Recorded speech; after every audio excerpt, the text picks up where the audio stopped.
Hey guys, welcome back to my YouTube channel. My name is Nate Aranda, and today we're going to go check out the birthplace and origin of how I learned about cars, especially race cars. His name is Mark Taryn. He does deals with Netflix, Amazon, all the big time companies you've heard of. They supply the big cars, and those cars explode, they blow them up, they do so much with them. It is crazy cool, his job. We're going to go check out his shop right now. It's here in New Mexico, so let's go check it out.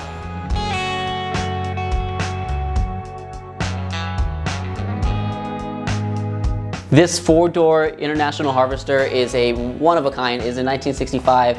It was a very sought-after year. It was the very first ever four-door cab America ever saw. It was too early for its time. It didn't do well. So they mainly sold the cars to big contract companies like the Army or the military. Now, in 2021, it's kind of to come back. People want the four-door car. Another fun fact about this car, guys, it is one of 3,900 in the entire world. That's crazy, and he saw it in the back of a picture somebody was taking out, I don't know, somewhere in Edgewood, I don't know where, somewhere in New Mexico though, and he bought it right then and there, took it back, and he has great plans for it. It's one of 3,900, he had no idea. On top of everything, it sat in the field for 30 years, and it looks amazing. It's not rusted out, the sun perfectly patinaed it. It's called New Mexico patina.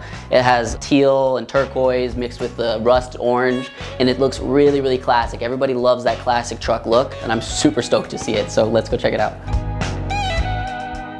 So we just got to the shop right now, and the first thing I see, looking for Mark, but the first thing I see is my car. That's my car. That was my very first car that I owned. It was a Jeep truck. It was the very first ever. Man, every time I see the car, I feel like I mistreated it. I didn't do nearly as good with it because it looks better and better every time. It bums me out. I remember when I had it, I always had to take it in because it got, I don't know, loose or... It was probably a carrier variant of the drive shaft, so it has a one-piece drive shaft now that... Oh, okay. So remove that function. It is slightly vulnerable. It has some paint missing and a nice corkscrew from a rock, but I haven't bent it yet, so it's all good. Let's go outside and around. So to make everybody...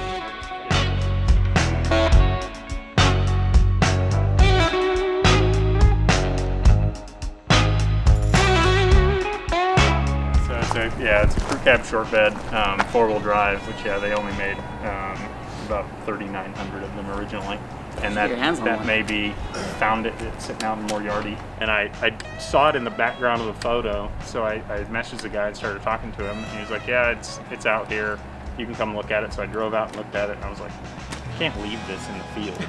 Take it off your hands. So hey, it's pretty, I bought it. It was outside? On the spot. Yeah, it's been sitting outside. It doesn't look like it's too worth for the wear. It's got a really nice New Mexico patina on it that all I was going to do is tidy up some of the couple little rust spots. Yeah, like I think that was so good. Yeah, we're just going to clear coat it, so it's It's open. Oh, it is open. Oh my God, that door weighs like 50 pounds. See, right here. Little fun fact about me: that is my favorite seat. Bench seat. I love it. I want to have one of those, and if I ever get a muscle car, I know everybody's like, I want to get bucket seats. I want a bench seat. Call me hopeless romantic. I want to put my arm over my girl, like that. Drive. Perfect. Good car. Anyways, this car's gorgeous.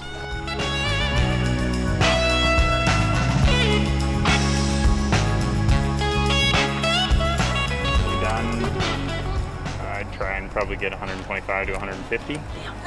I don't honestly know though. I mean, it's the problem is it's an international, so it's great because international people are like, it's a cult following. Yeah. They love them, but it's not a 50 Chevy. It's not the iconic Chevy. car that everybody wants. Yeah. It's obscure and uncommon enough that you have to find the right buyer. So I have no idea. I mean, well, if you need help advertising on it. Hey man, you helped me out in my career a lot. I mean, I didn't know anything about engines, I didn't know anything about anything, and you let me work here. Like I said, I've got a almost brand new 2019 6.2, basically the new LS, with an 8-speed automatic that I was going to put into it, but I was going to put it on like 37s. So it had no title originally, but I did all the paperwork, because I bought that in like June or July of last year. Oh, jeez. And it took me 4 months because of the pandemic to get the title done. That's why it has been sitting for as long as it has, and honestly, it's set for 30 years. What's another year if I have to? Yeah, exactly. It's not that big of a deal. But we can walk next door, and I'll show you some of the other stuff that we have over there. And I think they're really.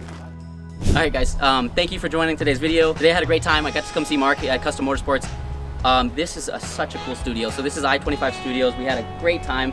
It's like walking through 8 different sets when we had to go to the garage because they do all the filming here. They, Amazon and Netflix. Because this is not small-time filmers. This is not like, your average YouTuber filmer. This is a multi-million-dollar shoot, and it's so cool seeing that level compared to our level and how we can grow as our brand and evolve as a YouTube channel for you guys. So hopefully we'll be able to do a really cool video with those cars out. And then also look at this car behind me. I mean, I'm falling in love with this right now. So either way, thank you for joining today's video. I hope you liked it. I had a great time talking to Mark, and I hope you're spreading lots of love today, and I'll see you next time.